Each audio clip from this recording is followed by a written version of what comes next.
주님의 이름으로 환영합니다.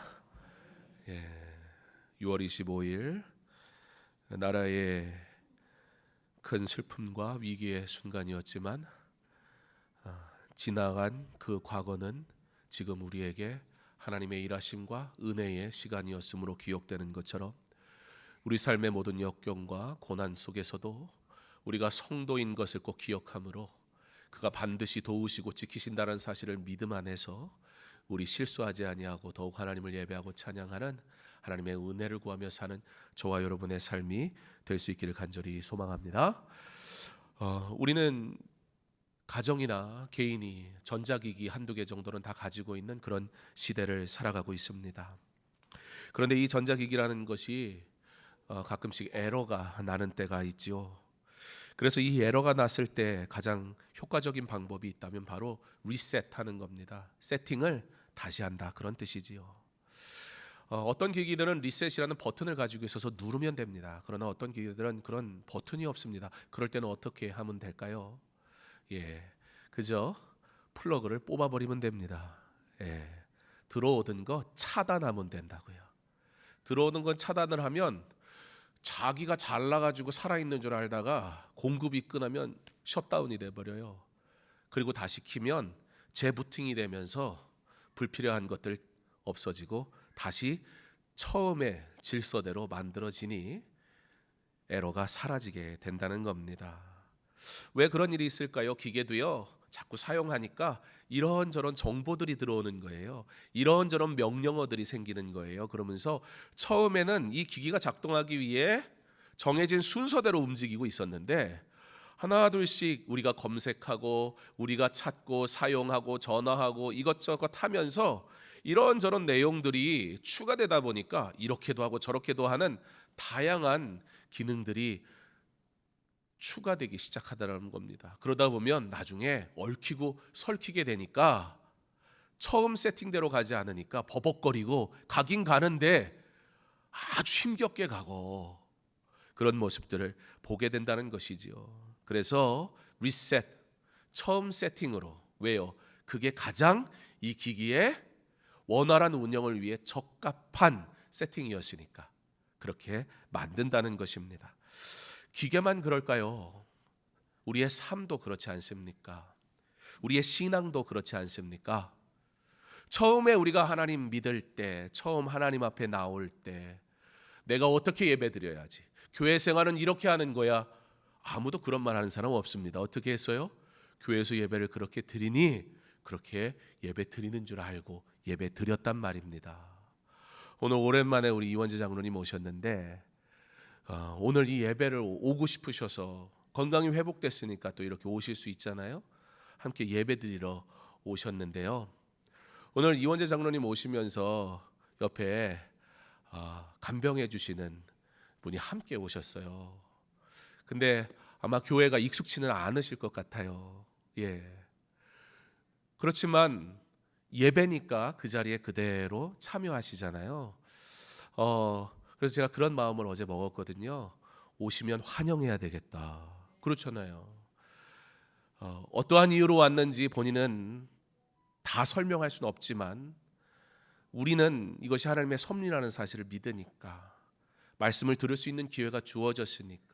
근데 오늘 오셨는데 예배는 이렇게 드려야지 안 그러실 거거든요. 왜요? 처음 오셨으니까 예배는 그렇게 드리는 줄 아니까요. 하나님께서 부족한 자의 대언하는 하나님의 말씀을 통해 오늘 새로 오신 분에게 감동하시고 말씀하셔서 하나님의 질서와 하나님의 진리가 심겨지는 은혜가 있기를 바랍니다. 바른 믿음의 삶이 시작되기를 원합니다. 여러분, 다 끝나면 우리 장로님도 환영하지만 꼭 가셔가지고 수고 많이 하신다고, 감사하다고, 우리 장로님 잘 돌봐주셔서 너무 고맙다고 꼭 인사하시고 카페에서 커피도 한 잔 사주시고 마음껏 축복해 주시기 바랍니다.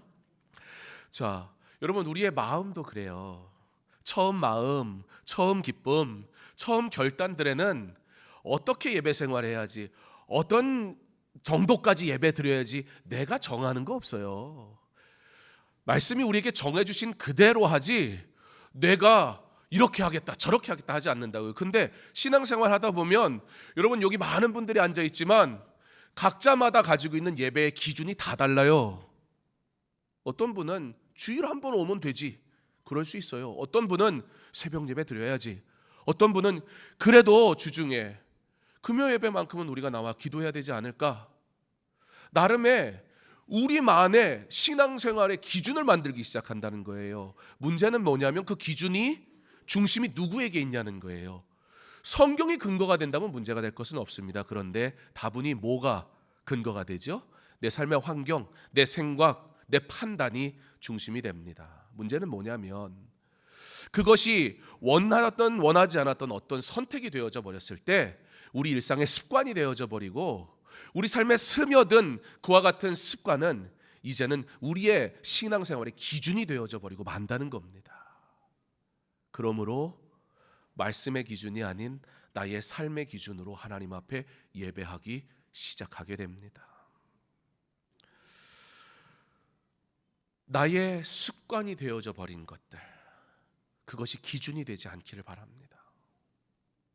그러나 모든 나의 삶에 성경은 우리에게 뭐라고 말씀하시는가 반드시 물을 수 있는 지혜가 있기를 간절히 소망합니다.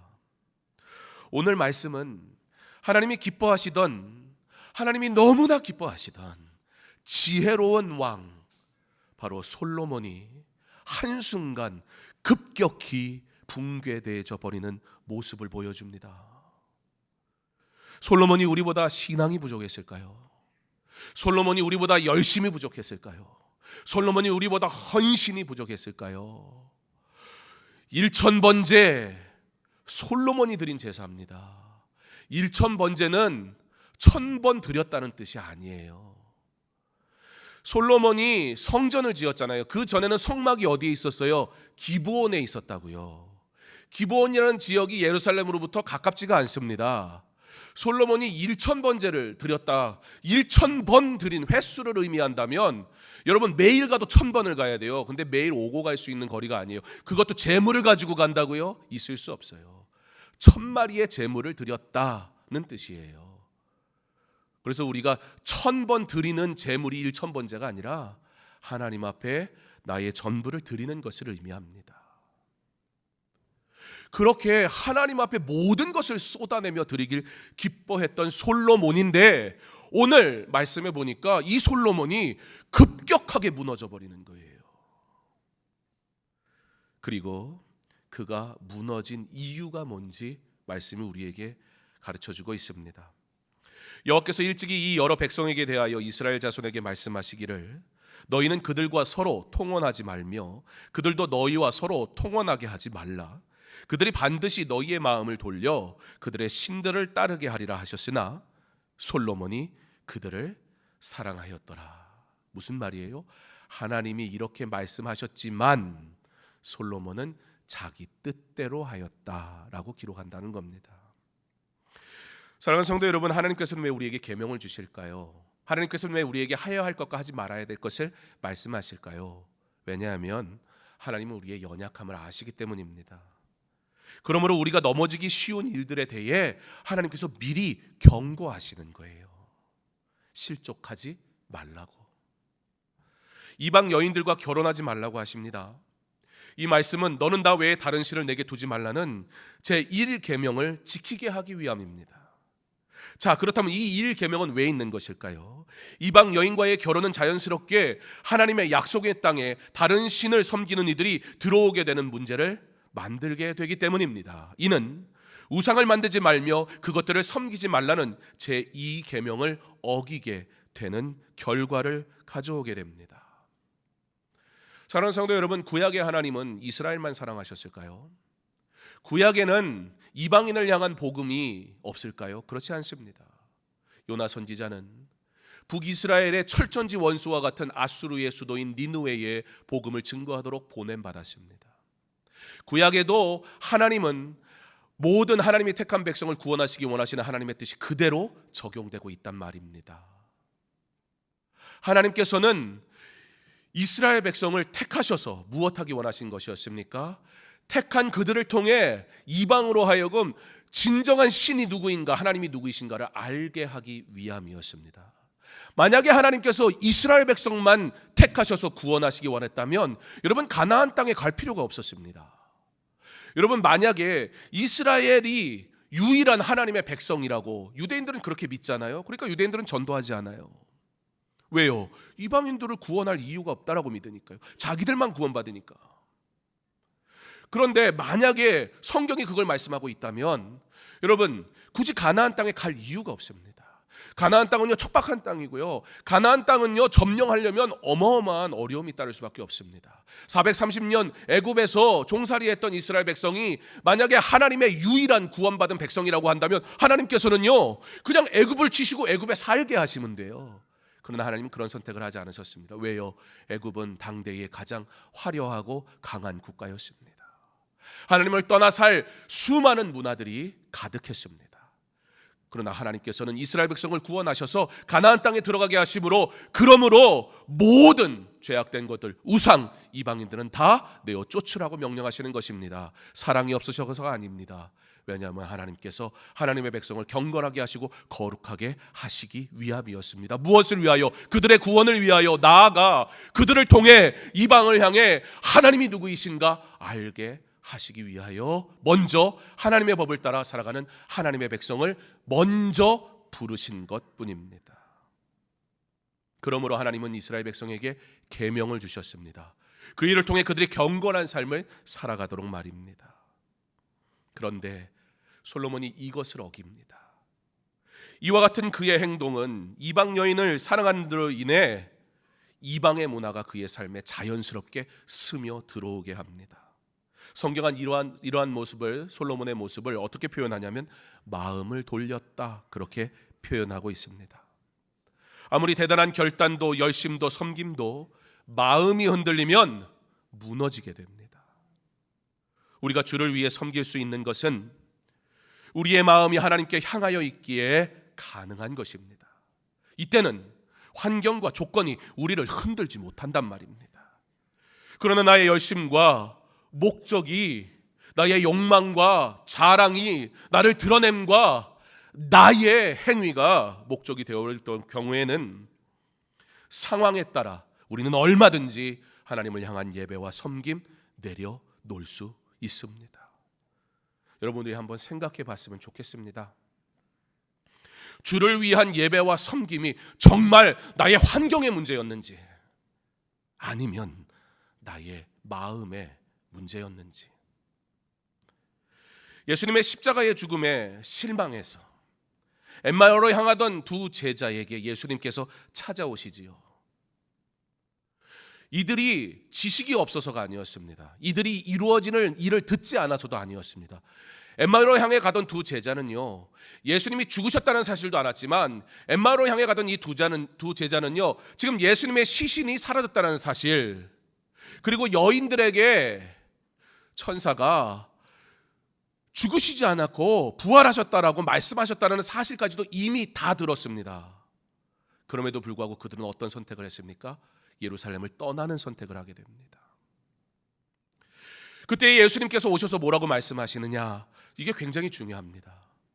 예수님께서 네가 어떻게 제자인데 떠날 수 있어? 이렇게 말씀을 안 하세요. 네가 왜 너의 사명을 감당하지 않고 예루살렘에 있지 않는 거야? 라고 말씀하지도 않으세요. 놀라운 사실은 예수님은 책망하시기보다 다시 뭐 하세요? 다시 말씀하세요. 이게 뭐 하시는 거냐면 마음을 만지시는 거예요. 그들에게 구약 성경에, 초대교회 성도들이 읽은 성경은 신약 성경이 아니에요. 다 구약 성경이지요. 구약의 말씀에 메시아에 대해 뭐라고 말씀하시느냐? 메시아가 고난당함에 대해 기억하지 못하느냐? 그가 고난당함으로 어떻게 구원하신다고 말씀하셨느냐? 내가 너희와 함께 있을 때 무엇이라고 얘기했느냐? 예수님이 다시 그들에게 말씀하세요. 만약에 예수님이 이것이 옳다 저것이 옳다라고 판단하셨다면 아마 제자들은 자기들 나름의 환경과 자기들 나름의 조건과 자기들 나름의 문제를 가지고 항변했을 거예요. 주님, 나는 너무 바쁩니다. 주님, 나는 너무 힘듭니다. 그런데 그렇게 안 하세요. 우리가 주를 위해 사는데 정말 문제가 무엇입니까? 환경이기보단 우리의 마음이 주님으로부터 멀어진 것이 문제입니다. 그래서 주님께서 말씀으로, 구약에 있는 성경의 말씀으로, 그가 주셨던 진리의 말씀으로 다시 그들의 마음을 만지니까 누가복음 24장 32절에 이들이 이렇게 고백합니다. 우리에게 말씀하시고 우리에게 성경을 풀어주실 때에 우리 속에서 뭐라고요? 마음이 뜨겁지 아니하더냐. 우리의 마음이 문제입니다. 머리에서 이제 마음으로, 머리로 계산할 때는 우리에게 주어지는 환경을 보지만 예수님께서 말씀으로 그들과 함께 하심으로 그들의 마음이 하나님을 향하게 되니까 지금 환경은 하나도 안 바뀌었어요. 그들이 예루살렘을 떠날 때나 지금 다시 발을 돌이켜 그들이 예루살렘으로 향하여 갈 때나 이미 예수의 제자로 살면 찍히는 건 똑같아요. 그런데 환경이 바뀌지 않았는데 왜 그들이 돌아서는 것입니까? 누가 하나님으로부터 돌아섰던 자가 돌아올 수 있습니까? 섬김이 아니에요. 열심이 아니에요. 그러나 내 마음을 주께 쏟아낼 때, 내 마음이 주의 말씀으로 뜨거울 때 그들이 예배를 사모하고 그들이 주의 전에 나오는 것입니다. 우리의 마음이 문제입니다. 여러분, 솔로몬이 처음 시작은 바로의 딸 하나였어요.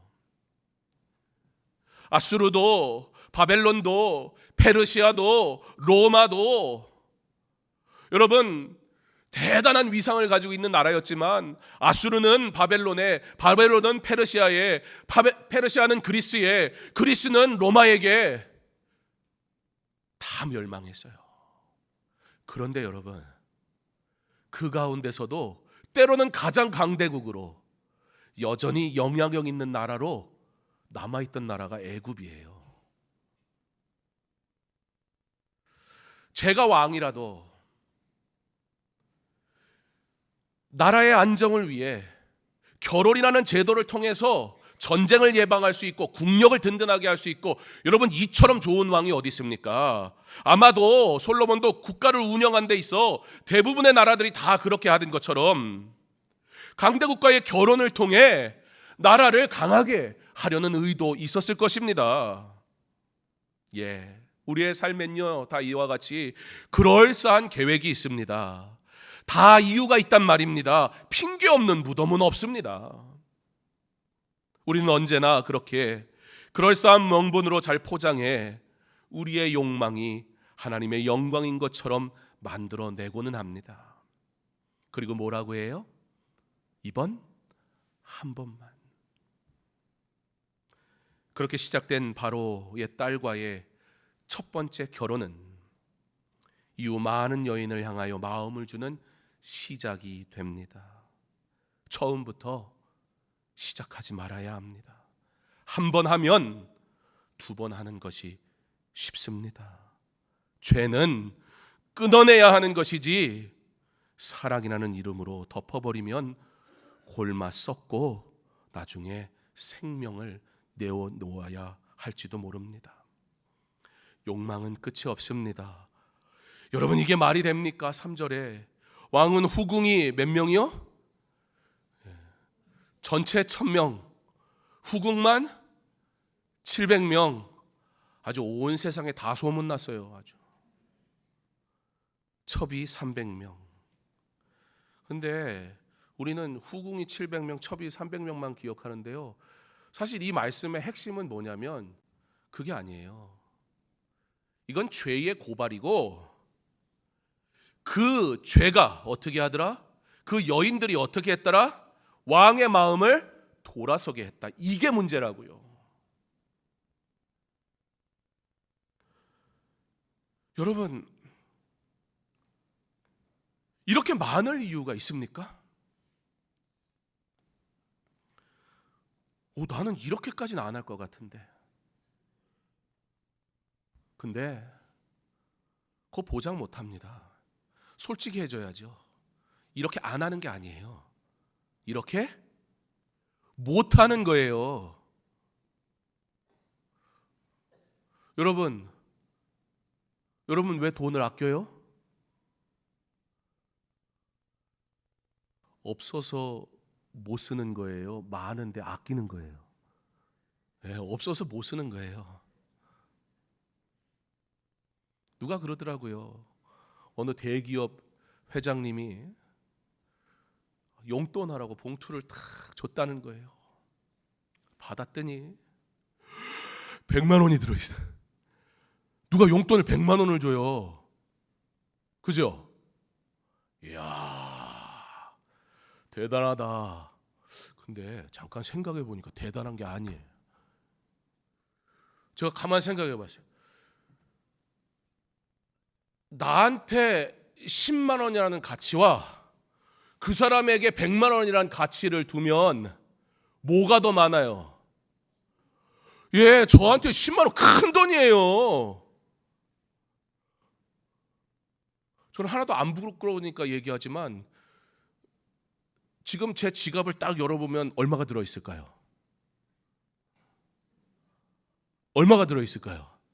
마음껏 얘기하세요. 뭐 어차피 뭐. 예? 1,000만 원? 예? 얼마요? 2만 원? 10,000원도 없어요. 1,000원도 없어요. 전 돈 쓸 일이 없어요. 전 재산을 저희 아내에게 다 맡깁니다. 왜요? 그게 제일 부자예요. 저는 뒷생각은 제가 안 합니다. 저는 식당 가서도 제가 돈 안 냅니다. 왜냐하면 없거든요. 제 전 재산을 다 주거든. 비굴한 것 같아요? 아니요. 세상에 돈 걱정 안 하고 사는 게 제일 편한 삶이잖아요. 그거 제가 맨날 내 기반에 든 10,000원을 보며 20,000원을 보며 나는 언제나 10만 원 넣고 다니까 이러고 살면 목사가 얼마나 초라해집니까? 그러면 어떻게 하면 10만 원 넣을 수 있는 목사가 될까? 그 짓 하고 사는 거예요. 근데 아무것도 없어. 하나님이 주실 텐데 뭐 여지껏 그러고 살았는데.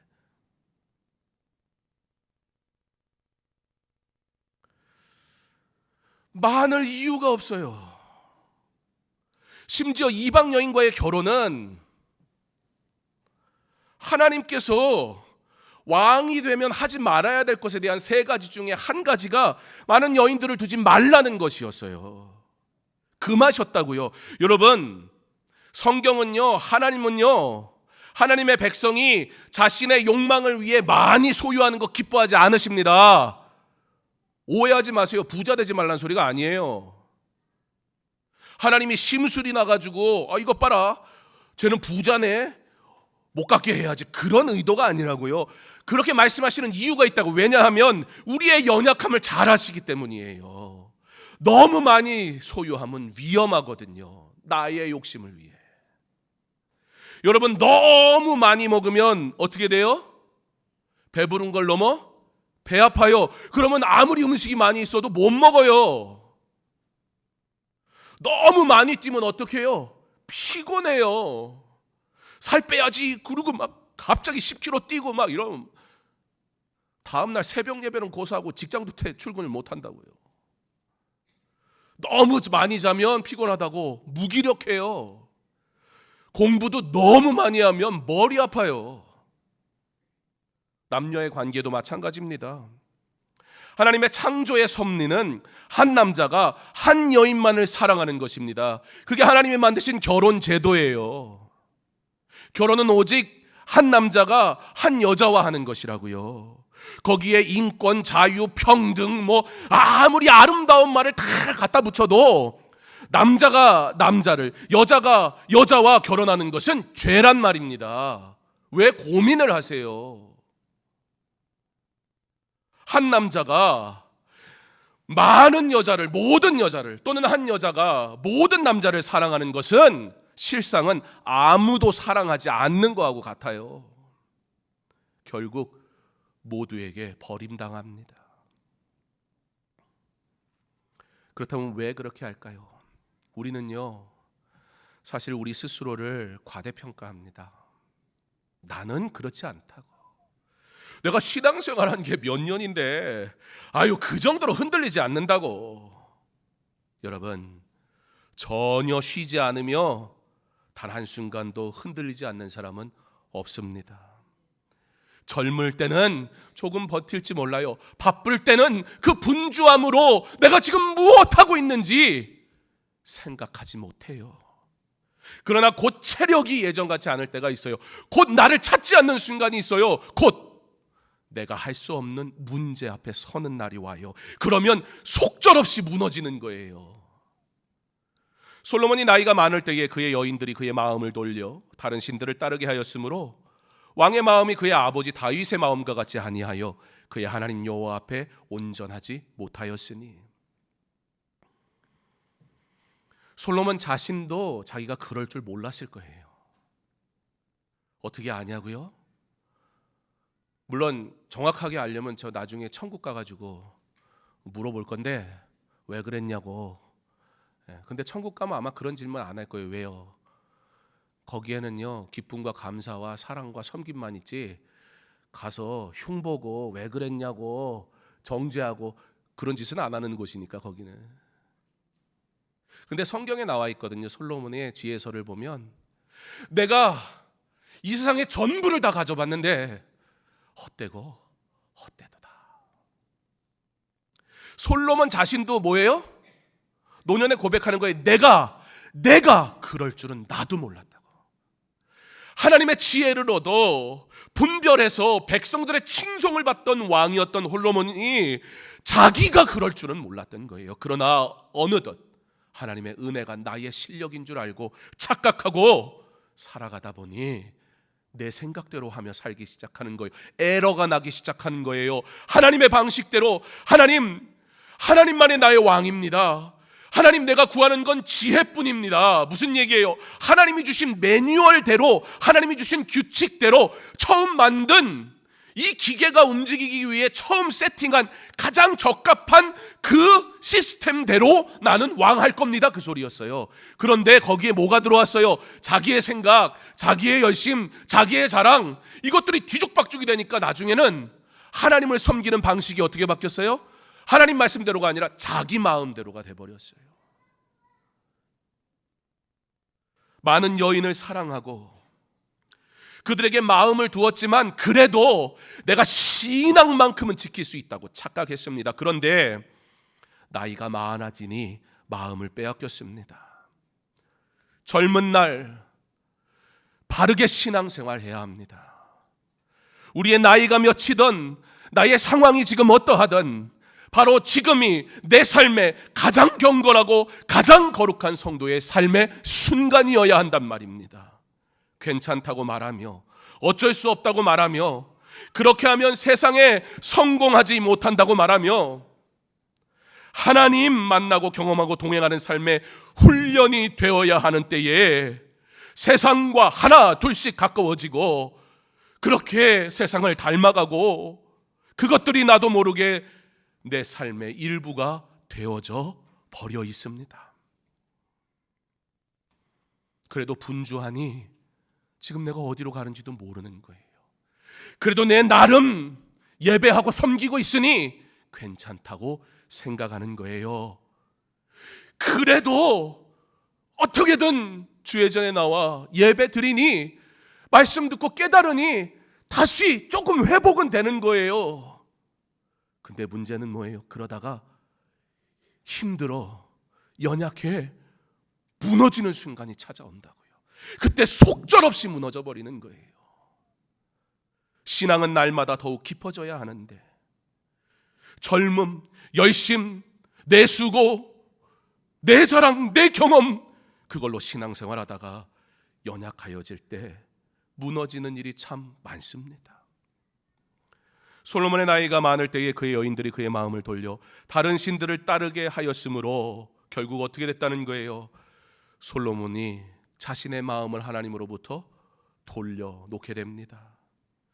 그녀들의 삶이, 나는 안 그럴 줄 알았어요. 근데 그녀들의 삶이 깊숙이 솔로몬의 삶에 스며들고 말았어요. 여러분, 이게 근데 문제가 아니에요. 우리는 이러한 것들로 인해 하나님이 나를 정죄하시는 것 같고, 하나님을 나를 옥죄는 것 같고, 하나님이 나를 불편하게 하는 것 같아서 괴로워하는데요. 사실 여러분, 핵심은 거기에 있는 게 아니라고요. 지금 여러분이 온전하게 섬기지 못했으니 하나님이 심판하시겠다는 얘기가 아니에요. 지금 여러분이 부족하니 하나님이 여러분을 사랑하시지 않는다는 뜻도 아니에요. 아니, 어찌 우리가 온전히 하나님을 섬길 수 있습니까? 우리 안에 있는 죄성이 우리의 하나님의 거룩하심을 도무지 알 수도 없고 따라갈 수도 없습니다. 그러면 하나님이 우리에게 말씀하시는 게 뭐예요? 솔로몬이 그러므로 하나님을 따라 살아야 되는데 하나님이 원하시지 않는 삶을 살다 보니 안 그럴 줄 알았는데 그 이방 여인들의 삶의 문화와 우상이 자기의 삶에 스며들어와서 어느덧 그게 내 삶이 되어져 버리니까 어떤 결과를 갖고 와요? 솔로몬이 마음을 돌려 하나님을 떠났다고요. 어쩔 수 없이 세상의 방식을 따라 살아간다고 말하던 내가 어느덧 너무나 세상을 닮아 있게 됩니다. 여인만 사랑하는 거라고 말했지만 그 여인들이 솔로몬으로 하여금 다른 신을 섬기게 했습니다. 여러분, 결국 하나님의 성전을 지었던 솔로몬이, 여러분, 그 하나님의 성전을 지으며 헌당하면서 두 손을 들고 하나님 앞에 영광의 찬양과 기도를 올려드렸던 그 솔로몬이 지금 뭐 하고 있는지 보세요. 어떤 짓 하고 있는지 보세요. 우상을 섬기고 심지어 그 손으로, 하나님이 주신 거룩한 삶의 손으로 신전을 만들고 있어요. 하나가 아니라 자기가 사랑하는 여인들이 섬기는 신전을 하나 둘씩 세워가고 있다고요. 처음에는 그저 이방 여인과의 결혼이었어요. 그러나 지금 그는 이방 신을 섬기는 자가 돼버리고 말았어요. 괜찮다고요? 나는 안 그렇다고요? 누구도 장담할 수 없어요. 세상의 것들에 마음을 빼앗기지 않도록 조심해야 합니다. 여호와를 떠난 것으로 끝이 아니라, 그러므로 솔로몬이 어떻게 돼요? 여호와의 진노를 받습니다. 우리는 사랑의 하나님만 기억하지만 성경은 분명히 하나님의 심판에 대해서 말씀하십니다. 세상의 즐거운 것들이 우리의 마음을 하나님으로부터 세상을 향하게 만들어버립니다. 그래서 하나님께서 하나님을 사랑할 때 마음을 다 쏟아 부으라 말씀하시는 거예요. 우리에게 어려운 일을 강요하시는 것이 아니라 우리에게 살 길을 제시하는 거예요. 코로나 이전에 하나님께 마음을 쏟아부었던 성도들이 코로나 3년의 시간 후에 하나님의 성전인 교회를 찾고 하나님께 나오던 예배의 시간과 경건의 삶을 세상의 일상과 삶의 시간에 빼앗겨 버렸습니다. 어려울 거 없습니다. 이전의 나의 예배의 자리에 지금 무엇이 채워져 있는지 여러분이 한번 여러분의 삶의 모습을 돌아보세요.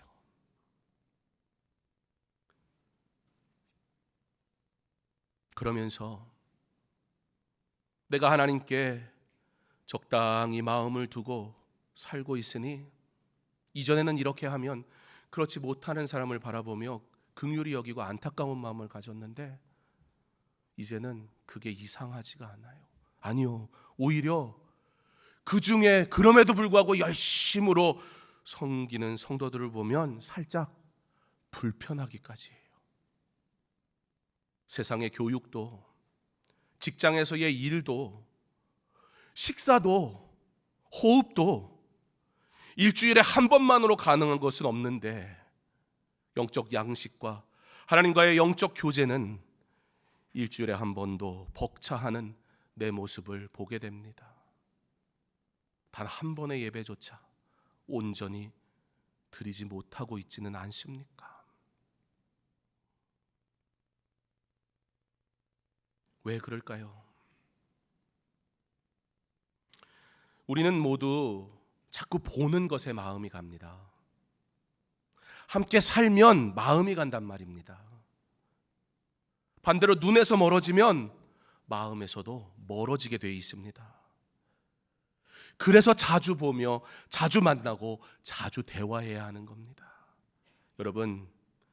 여러분이 자주 만나는 이들은 누굽니까? 내 신앙이 괜찮을지 안 괜찮을지는 내가 판단하는 것이 아니고요, 내 삶을 보면 돼요. 내가 누구를 만나 무엇에 대해 이야기하며 살아가고 있는지, 그 안에 하나님 앞에 예배와 하나님에 대한 이야기가 많은지 아니면 다른 것이 많은지, 그러면 여러분의 신앙의 현재 형편이 딱 드러나게 돼 있습니다. 내가 아무리 나는 안 그래, 그런 인생은 아무도 없습니다. 교회가 정한 모든 공예배에 최선을 다해 드리고, 모든 것이 하나님의 것임을 고백하며 물질을 드리고, 성령께서 나를 인도하시기를 구하며 기도하고, 오직 하나님의 말씀만이 진리임을 믿음으로 말씀을 묵상하는 것들이 바로 하나님께 마음을 두는 것입니다. 그런데 여러분, 이것도 결국은 방법론입니다. 정말 중요한 게 있습니다. 여러분, 우리가 살아가는 데 있어서 잃어도 되는 것이 있고 절대 잃지 말아야 할 것이 있단 말입니다. 오늘 말씀의 핵심은요, 사실 앞에는 이 결과에 대한 이야기예요. 결과에 대한 과정이라고요. 그렇게 살지 않음으로 솔로몬의 삶이 어떻게 됐는지를 말씀하고자 하는 게 목적이에요. 왜냐하면 그렇게 살지 말라는 말씀은 끊임없이 계속 해왔기 때문에 새로울 이야기도 아니에요. 문제는 뭐예요? 그 결과를 우리가 생각지 않는다고요. 그냥 막연하게 하나님은 사랑이니까 라고 괜찮을 거라고 생각한다고요. 솔로몬의 삶을 보세요. 하나님을 잃으면 모든 것을 잃는 겁니다. 하나님으로부터 마음이 멀어지면 모든 것을 잃는 겁니다. 세상 붙들고 하나님 잃어버리면 손해라고요. 내가 원하는 것 얻기 위해 하나님 놔버리면 모든 것을 잃습니다. 그 내용이 11절이에요. 앞의 내용은 다 잊으셔도 상관없어요. 그러나 11절의 말씀은 꼭 기억해야 합니다. 여호와께서 솔로몬에게 이르시되, 내가 이러한 일이 있었고 또 내가 내 언약과 내게 명령한 법도를 지키지 아니하였으니, 무슨 말씀이에요? 하나님이 나의 일거수 일투족, 내가 행한 모든 일들 다 기억하고 계신다고요. 하나님이 내 삶을 다 기억하고 계시다고요. 오늘 이 자리에서의 예배의 모습뿐만이 아니라 여러분의 일터와 여러분의 일상에서 살아가고 말하고 행동한 그 모든 것들을 하나님이 지금 솔로몬에게 내가 다 보았다 그러시는 거예요. 중요한 게 뭐예요?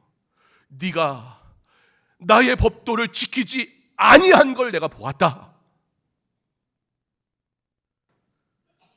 내가 반드시 어떻게 하시겠다? 이 나라를 내게서 빼앗아 내 신하에게 주리라. 여러분, 여기서 빼앗아서 내 신하에게 주리라는 것이, 여러분, 남유다가 망하지 않거든요. 북이스라엘은 망해요. 그런데 남유다가 망하지 않아요. 솔로몬으로 인해서 빼앗기리라, 모든 문제가 생길 거라고 그러거든요. 근데 너 때에는 그렇게 안 된다고 그래요. 네 아들 때에 된다고 그래요. 실제 솔로몬의 아들 르호보암 때 나라가 두 개로 쪼개지게 되는 거예요. 그리고 북이스라엘은 멸망하게 되는 거예요. 그런데 하나님이 약속을 주시거든요. 오늘 말씀에, 그러나 내 자손에게 주고, 13절에 가서 보면 그래도 하나님께서 멸망하지 않고 한 사람을 세워서, 그래서 유다가 영적인 이스라엘이 되고 그 유다를 통해서 다윗의 계보가 유다를 통해서 예수 그리스도까지 이어지는 거예요. 자, 결과적으로 보면 솔로몬을 하나님이 축복하신 것 같죠. 그 얘기가 아니에요. 왜 그렇게 하시느냐? 솔로몬의 행위는 뭐다? 죄다 그러세요. 그러나 너의 아버지 다윗이 하나님의 마음을 향하여 살았던 자이기 때문에, 그에게 약속하셨기 때문에 하나님은 약속은 지키신다는 거예요. 여러분, 하나님이 우리를 구원하시겠다는 약속이 우리에게 주어지니까 사랑만 생각하지요. 그러나 하나님은 반드시 우리의 죄에 대해 물으시겠다고 하셨단 말이에요. 왜 그것은 기억하지 않습니까? 하나님이 알아서 사랑하시겠지, 하나님이 알아서 용서하시겠지라고 말하며, 그렇다면 초대교회 영지주의 이단들과 다를 바가 뭐가 있습니까? 그들은 육신은 썩어질 것이니까 마음대로 해도 된다고 생각했어요. 왜요? 영혼을 하나님이 구원하실 것이니까. 그래서 그들은 예수는 안 믿었어요. 그러나 메시아라는 의미의 그리스도만 믿었어요. 그래서 영지주의는 예수님이 3년 공생의 그 시간 사역하실 때는 하나님의 아들로 믿었지만, 그 전에 어린 시절 그리고 사역 위에 부름받기 전까지의 예수는 그저 똑같은 인간이라고 생각했다고요. 여러분, 나의 욕망이 곁들여진 신앙은 불의하고 불법으로 향하게 되어 있습니다. 결국 솔로몬의 손에 있던 것을 빼앗겠다 그러세요. 다 가져가셔야 깨닫겠습니까? 물론 우리는 항변합니다. 하나님, 나는 그저 현실의 문제 때문에 당장 이 세상의 것이 필요한데 그것이 내게 없어 괴로워. 그래서 하나님, 전부도 아니고 세상의 것 조금만 얻으려고 잠시 세상 따라간 것뿐입니다. 다시 돌아오려고 했습니다. 문제는 뭐예요? 하나님으로부터 전심으로 마음을 쏟아내지 않으니까 그 빈자리에 세상의 것들이 스며든다니까요. 그리고 그게 내 일상이 돼버려요. 그래서 내 나름의 신앙생활을 만들어내요. 그러니까 거리낌도 없어져요.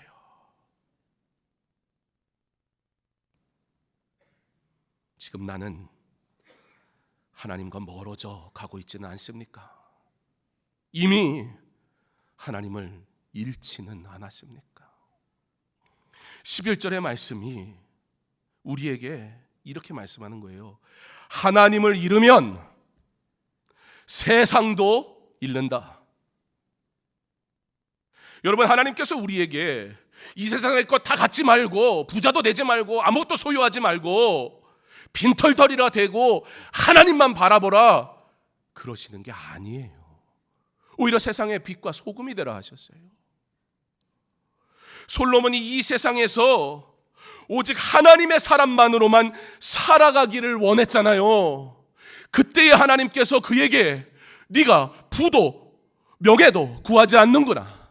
그러나 네가 내가 기뻐하는 것을 구하니, 네가 지혜를 구하니, 네가 듣는 마음을 구하니 내가 너에게 지혜를 줄 뿐만 아니라 너에게 구하지 아니한 부도 명예도 주겠다 하셨어요. 문제는 하나님과의 관계가 먼저인데 세상의 것을 사랑하니 문제입니다. 성도는 이 세상을 살아가는 방법이 틀린 게 아니라 다른 겁니다. 세상은 우리한테 틀렸다고 그래요. 야, 그렇게 살면 성공 안 해. 그렇게 살면 손해봐. 그렇게 살면 죽어. 그런다고요. 그러니까 두려운 거예요. 왜요? 세상이 우리보다 많은 걸 가졌으니까. 그게 내 귀에 들린다고요. 그런데 성경이 우리에게 이미 말씀하셨어요. 세상이 왜 틀렸다고 해요? 세상은 세상의 방법대로 사니까요. 어떻게 해요? 세상은 세상의 것을 얻으려고 하나님을 버리고 세상을 쫓아가라 합니다. 아니면 그래 좋아, 하나님 믿어, 그건 네 자유야. 옛날에는요, 하나님 버려 이렇게 했다고요. 그러니까 오히려 핍박하니까 더 하나님을 쫓아가니까 사탄이 전략을 바꿨어요. 어떻게 바꿨냐면, 그래 하나님 믿고 싶으면 믿어, 근데 강요하지 마. 너는 너의 신을 믿고 나는 나의 신을 믿고 이러면서 그래 하나님 믿어 대신 부자가 되고 성공하고 조금 끝발이 있고 잘 나가고 그 다음에 교회 가봐. 그 다음에 복음 전해봐. 얼마나 효과 있겠어? 여러분, 그럴싸하지 않습니까? 그런데 성도는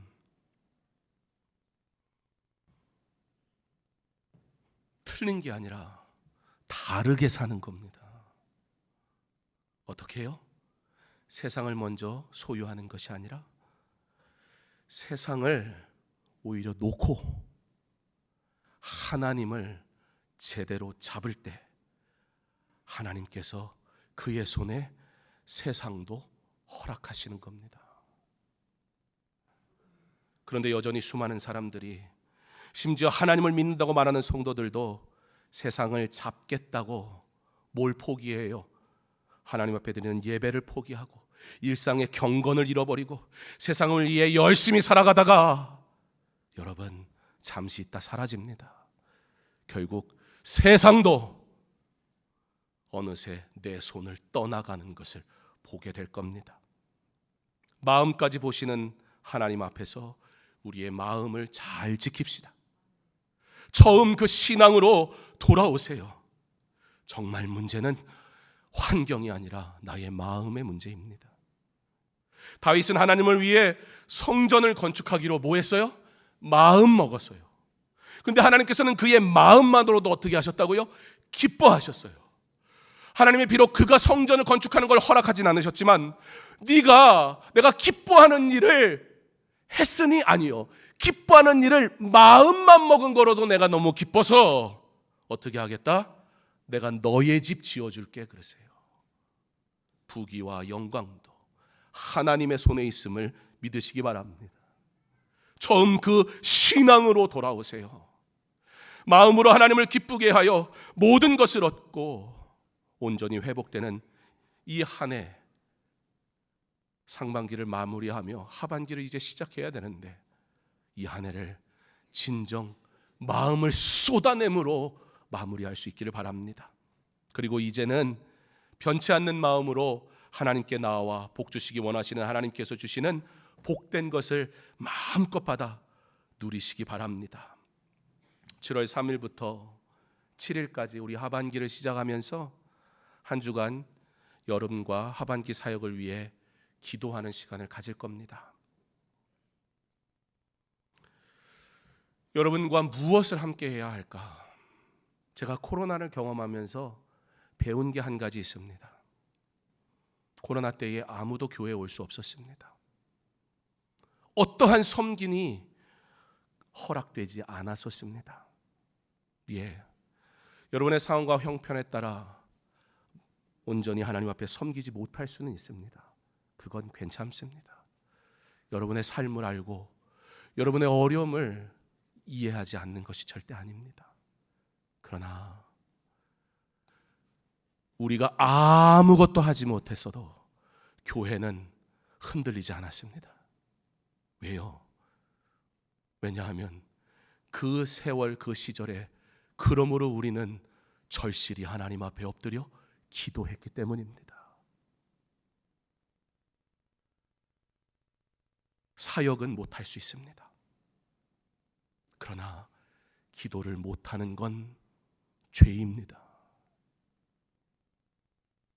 아무도 교회에 오지 못할 때 교역자들이 화장실 청소도 하고 교회 청소도 하고 다 했습니다. 지금도 지하 코이노니아 홀 청소 제가 합니다. 코로나 이전의 섬김들 중에 없어진 거 많습니다. 교회를 아름답게 가꾸고 돌아보는 손길이 너무 많이 줄었습니다. 그래도 괜찮습니다. 여러분의 삶의 형편이 어려운 줄 압니다. 하지 않으려는 것이 아니라 여러분의 일상이 허락되지 않는 줄 압니다. 교회에 있는 이들이 당연히 해야죠. 섬길 수 있는 것이 은혜입니다. 그런데 기도를 못한다고 말하면 안 됩니다. 기도를 안 하는 것은 교회가 아닙니다. 여러분, 섬기지 못하도 좋습니다. 하나님이 주시는 감동대로 하십시오. 그러나 기도를 멈추지 마세요. 종교 생활하지 마세요. 그러나 예수를 온전히 믿으시기 바랍니다. 그래서 이번 기도에는 특별히 하나님께 마음을 두어 더욱 헌신하도록 부름받은 교역자들을 시작으로 우리 시무 장로님, 안수 집사님, 시무 권사님, 우리는 이분들을 중직이라 그렇게 부릅니다. 그분들 한 분 한 분에게 하나님께 온전히 마음을 두겠다는 의미로 그분들만의 기도의 자리를 드리려고 합니다. 모든 중직된 분들에게 가장 첫째 줄에 우리 교역자들 이름이 붙을 겁니다. 그리고 두 번째 줄에 우리 장로님들 이름이 붙을 겁니다. 세 번째 줄부터 안수 집사님들 이름이 붙을 거고, 그리고 그 다음 권사님들 이름이 붙을 겁니다. 우리 성도님들 너무 마음 상해하지 마세요. 교회도 서열인가 그런 의미는 아닙니다. 주중에 본당에서 예배를 드리면요, 우리가 대청소하고 나서 저 뒤에를 중간 길을 만들었어요. 왜냐하면 이렇게 산부 예배처럼 많은 분들이 나갈 때는 복잡해지니까 이렇게 통할 수 있게. 근데 저기가 기준이 돼가지고 주중에 예배 드리면 저길 기점으로 다 뒤에 앉으시더라고요. 여기서 텅텅 비었어요. 아무도 안 앉아서 가장 책임 있는 사람이 제일 앞에 앉자. 그 다음 책임 있는 사람은 장로님이니까 거기 앉으시는 거예요. 다른 의미는 없어요. 또 한 가지는 중직이시니까 이런 얘기한다고 야 이젠 하다 아주 공개적으로 망신을 주려고 그러는구나 이런 생각을 하실 분들은 아니잖아요. 사실 여러분들이 이 직분을 받으며 하나님 앞에 어떻게 서원했습니까? 어떻게 충성하겠다고 다짐했습니까? 오히려 하나님의 일을 기뻐하는 분이라면 교회 안에 나만의 기도의 자리가 좋아졌다는 것에 감사할 것이라 믿습니다. 물론 여러분의 외적인 형평상 교회의 예배 시간에 참여하지 못하는 분들도 있을 수 있습니다. 그건 얼마든지 이해할 수는 있습니다. 쉬운 선택만 안 되면 됩니다. 그러나 그렇다면 여러분 1분이라도 좋습니다. 여러분 퇴근길에 잠시라도 들려서 이 자리에 앉아 여러분의 기도의 자리를 지키고 교회를 위해, 성도들을 위해 기도하고 가시기 바랍니다. 여러분의 마음을 하나님께, 여러분의 마음을 교회에 두시기 바랍니다. 이 기도의 자리를 지켜주시기를 부탁드립니다. 주의 교회에 여러분의 마음을 두시기 바랍니다. 그렇게 하나님을 마음에 온전히 모심으로 예배하고 말씀 듣고 기도하는, 다시 하나님이 주시는 회복과 부흥을 경험하는 주님의 교회 되기를 간절히 소망합니다. 말씀을 마치려 합니다. 마음이 돌아설 때 하나님의 진노가 우리 가운데 임한다는 사실을, 그러나 하나님의 진노의 목적은 우리를 벌 주시기 위한 것이 아니라 우리로 온전히 하나님의 사람으로 돌아오기 원하시기 때문에, 나의 사랑하는 이가 성공하고 부자가 되고 유명해지는데 나를 모른 채 하고 나와 멀어지고 나와 상관이 없다면, 정말 내가 그를 사랑하는 사람이라면 나와 멀어진 그의 모습을 보며 기뻐하겠습니까? 세상을 움켜쥐느라 하나님으로부터 돌아서 버린 나의 마음을 이제는 세상을 놓고 하나님께로 오세요. 부와 명예도 하나님께 있으니 하나님께서 좋은 것으로 허락하실 줄 믿습니다.